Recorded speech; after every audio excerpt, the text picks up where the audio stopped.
को बता देना चाहते हैं कि आप सबके बीच में खेसारी का एक धमाकेदार सॉन्ग का पोस्टर रिलीज किया गया और आप सबको बता देना चाहते हैं कि डायरेक्ट वीडियो ही सॉन्ग आप सबके बीच में रिलीज किया जाएगा। सबसे पहले बता देना चाहते हैं कि टीजर भी आ चुका है जो कि आप सब देख चुके होंगे अगर खेसारी लाल यादव को इंस्टा यानी कि फेसबुक पर फॉलो किए होंगे तो। आप सबको बता देना चाहते हैं कि इस गाने का नाम है बसकर पगली, जो कि गाना का नाम बहुत ही वाल का है और इस गाना को यानी कि लिखे हैं श्याम देहाती जी और इस गाना में म्यूजिक दिए हैं आर्या शर्मा जी।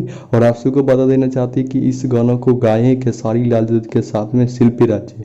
और आप सबको बता देना चाहते हैं कि कल ही यानी कि 23 अगस्त को आप सबके बीच में यानी कि सुबह सुबह 6:30 AM में SR के म्यूजिक यूट्यूब चैनल पे फुल वीडियो सॉन्ग रिलीज किया जाएगा। तो कल सुबह आप सब तैयार रहिएगा इस फुल वीडियो सॉन्ग का अपना ढेर सारा प्यार देने के लिए। हम इस वीडियो को यहीं पर एंड करते हैं। वीडियो को लाइक करिए, चैनल को सब्सक्राइब करिए। फिर मिलते हैं एक नए वीडियो में नए अपडेट के साथ। तब तक जय।